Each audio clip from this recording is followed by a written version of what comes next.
அஸ்ஸலாமு அலைக்கும் ஃப்ரெண்ட்ஸ், எல்லோரும் எப்படி இருக்கீங்க? அல்ஹம்துலில்லாஹ் நாங்கள் எல்லோரும் நல்லாயிருக்கும். நீங்களும் நல்லா இருப்பீங்கன்னு நினைக்கிறேன். நான் இன்றைக்கி வீடியோவில் ஒரு ஸ்நாக்ஸ் ரெசிபி தாங்க செய்ய போகிறேன். ஒரு ½ அன் ஹவர்லேயே ஒரு சாஃப்டாக சூப்பரான ஒரு ஸ்நாக்ஸ் தான் இன்றைக்கி வந்து செய்ய போகிறேன். அவ்வளோ தூரம் அருமையாக இருந்துச்சு. வாயில் போட்டதும் கரையுங்க. இந்த ஸ்நாக்ஸை ஒரு கப்பு மைதா மாவு இருந்தால் போதும், நம்ம ரெடி பண்ணிடலாம். இப்போ வாங்க அதை எப்படி செய்யலான்னு பார்க்கலாம். இப்போ அதுக்கு ஃபஸ்ட்டு ஒரு மிக்சிங் பவுலில் ஒரு கப் அளவுக்கு நான் வந்து மைதா மாவு சலிச்சுட்டு எல்லாத்தையும் க்ளீன் பண்ணி எடுத்து வச்சுருந்ததை சேர்த்துக்கலாம். இப்போ அதோடைய அரை கப்பு பவுடர் சுகர் சேர்த்துக்கிறேங்க. ஒயிட் சுகரை நீங்கள் வந்து தூள் பண்ணி சேர்த்துக்கோங்க. ஒரு பிஞ்ச் அளவுக்கு சமையல் சோடா, நம்ம நார்மலாக சமையலுக்கு யூஸ் பண்ணுற சோடா உப்பு சேர்த்துக்கோங்க. ஒரு பிஞ்ச் அளவுக்கு தூள் உப்பு சேர்த்துட்டு ஒரு ஸ்பூன் அளவுக்கு நம்ம வந்து நெய் சேர்த்துக்கலாம். நான் வந்து நெய் சேர்த்துருக்கேன். உங்கள்கிட்ட பட்டர் இருந்தாலும் நீங்கள் வந்து அதை சேர்த்துக்கலாங்க. ஃபஸ்ட்டு நெய்யோடு அந்த மாவெல்லாம் நல்லா மிக்ஸ் பண்ணி விட்டுருங்க. நம்ம நெய்யோடு சேர்த்து செய்யும்போது தான் உங்களுக்கு நல்லா சாஃப்டாக கிடைக்கும் இந்த ரெசிபி. கொஞ்சம் கொஞ்சமாக தண்ணி தெளித்து மாவை ஒரு டைட்டான கன்சிஸ்டன்சிக்கு மிக்ஸ் பண்ணி எடுத்துக்கணும்.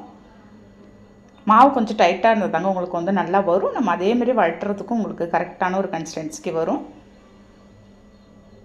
எல்லா இடமும் தண்ணி படுற மாதிரி கொஞ்சமாக நான் வந்து ஒரு 1/4 டம்ளர் அளவுக்கு தாங்க தண்ணி ஊற்றிருந்தேன். ஏன்னா நம்ம சுகர் போட்டிருக்கிறதுனால உங்களுக்கு பட்டுன்னு மெல்ட் ஆகி தண்ணியாக ஆகிடும். மாவு ரொம்ப குழக்குழன்னு ஆகிடக்கூடாது. நீங்கள் தண்ணியை மட்டும் பார்த்து சேர்த்து மாவை மிக்ஸ் பண்ணுங்கள். பாருங்கள், இந்த மாதிரி நான் வந்து ரெடி பண்ணிவிட்டேன். இப்போ வந்து இது 2 பாகமாக நான் பிரிச்சுக்கிறேங்க. ஒரு ஈவினிங் டைம்லேயோ குழந்தைங்க ஸ்கூல் விட்டு வரும்போதோ நீங்கள் வந்து இதை செஞ்சு கொடுங்க. அவ்வளோ ஒரு முறுமுறுன்னு நல்லா இருந்துச்சு. ஒரு பிளேட்டை திருப்பி போட்டு அதில் மாவு வந்து கொஞ்சமாக நம்ம வந்து மேலே வந்து அப்படியே ஸ்ப்ரெட் பண்ணி விட்டுடலாம். ஒரு உருண்டையை மட்டும் எடுத்து வச்சு நான் வந்து நல்ல மெல்லிஸாக நம்ம வந்து வழட்டிக்கணுங்க. எந்த அளவுக்கு நம்ம மெல்லிஸாக வழட்டுறோமோ அந்த அளவுக்கு உங்களுக்கு வந்து நல்ல ஒரு சூப்பராக கிறிஸ்பியாக கிடைக்கும். பாருங்கள், நான் சொல்கிற மாதிரி நீங்கள் வந்து மெல்லிஸாக நல்லா வழட்டி எடுத்துருங்க. பாருங்கள், இப்படி தான் இருக்கணும்.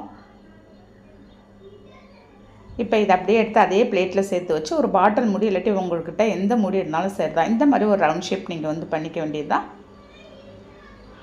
சின்ன சின்னதாக இந்த மாதிரி ரவுண்ட் ஷேப் எல்லாத்தையும் நான் வந்து பண்ணிடுறேன்.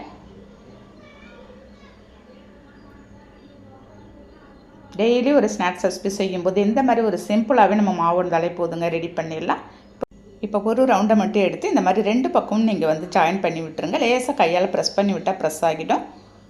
இப்போ ஆப்போசிட் சைடு அதே மாதிரி திருப்பி இந்த மாதிரி ஒரு ஷேப்பில் நீங்கள் வந்து ரெடி பண்ணிக்க வேண்டியது தான். பாருங்கள், கரெக்டாக நான் சொல்கிற மெத்தடில் நீங்கள் செய்யுங்க. 2 பக்கமும் இப்படி திருப்பி லைட்டாக ப்ரெஸ் பண்ணிவிட்டு திருப்பி அதே மாதிரி இன்னொரு டைம் இந்த மாதிரி செஞ்சிட வேண்டியதாங்க. ஒரு பூ மாதிரி ஒரு மெத்தடில் உங்களுக்கு வந்து வரும்.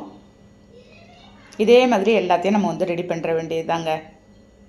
நம்ம கொஞ்சமாக செஞ்சாலும் நல்ல ஒரு சூப்பரான டேஸ்ட்டில் செஞ்சால் எல்லாருமே விரும்பி சாப்பிட்ருவாங்க, காலியாகிடும். அவ்வளோதான், ரெடி பண்ணிவிட்டு இப்போ ஒரு வானலில் எண்ணெய் ஊற்றி, எண்ணெய் கொஞ்சம் ஓரளவுக்கு ஹீட் ஆனதுமே ரெடி பண்ணி வச்சுருந்தது எல்லாத்தையும் எடுத்து ஒன்று ஒன்றா நான் வந்து சேர்த்துட்றேன். நான் போட்டோடனே உங்களுக்கு வந்து கருகிற மாதிரி ஆகிடும். கண்டிப்பாக நீங்கள் வந்து ஃப்ளேமை வந்து சிம்மில் வச்சுருங்க. பாருங்கள், நம்ம வேகும்போது எந்த அளவுக்கு தெரியுது பார்த்தீங்களா? அவ்வளோ ஒரு சாஃப்டாக இருந்துச்சுங்க. நம்ம கடையில் போய் வாங்குறத விட வீட்டில் செய்கிறது அவ்வளோ டேஸ்ட்டாகவும் இருந்துச்சு. நல்லா உங்களுக்கு மலர்ந்து வந்து இந்த ஒரு பூ சைஸில் உங்களுக்கு வந்து சூப்பராக டிசைனாக இருக்குது பார்த்தீங்களா? பாருங்கள், இந்த மாதிரி நல்லா பொன்னிறமாக நம்ம வந்து பொரிச்சு எடுத்துட வேண்டியது தான். ஃபஸ்ட்டில் போட்டது சீக்கிரமே நமக்கு வந்து செவந்து வந்துடுச்சு பார்த்தீங்களா? எல்லாத்தையும் ஒன்று ஒன்றா இந்தமாரி எடுத்துட வேண்டியது தாங்க. ஒரு ஈவினிங் டைமில் சாப்பிட்றதுக்கு சும்மா நம்ம ஏதாவது ஸ்நாக்ஸ் சாப்பிட்ணும் போல் தோணும் போது நீங்கள் இந்த ஸ்நாக்ஸ் எடுத்து சாப்பிட்டு பாருங்கள், அவ்வளோ அருமையாக இருக்குங்க. இனிப்பு வந்து உங்களுக்கு கம்மியாக வேணும் அப்படின்னா நீங்கள் வந்து குறைவாக சேர்த்துக்கலாம்.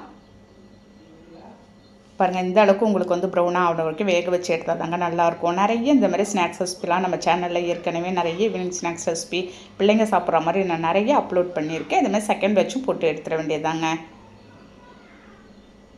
நம்ம அந்த மைதா மாவோட எப்பயுமே நெய் இல்லாட்டி நீங்கள் பட்டர் சேர்த்து நீங்கள் வந்து அப்ளை பண்ணி நீங்கள் வந்து மாவு நல்லா மிக்ஸ் பண்ணி செஞ்சால் தான் உங்களுக்கு வந்து நல்ல ஒரு சாஃப்டாக வரும் உங்களுக்கு.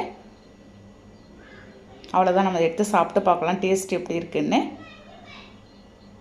ஒரு ஏர்டைட் பாட்டிலில் ஸ்டோர் பண்ணி வச்சிட்டிங்களா நம்ம நினைக்கும் போது கூட சாப்பிட்டுக்கலாங்க. கண்டிப்பாக ட்ரை பண்ணி பாருங்கள். இந்த வீடியோ பிடிச்சிருக்குன்னு நினைக்கிறேன். பிடிச்சிருந்தால் லைக் பண்ணிவிட்டு ஷேர் பண்ணுங்கள். நாளைக்கு பார்க்கலாம். பாய்.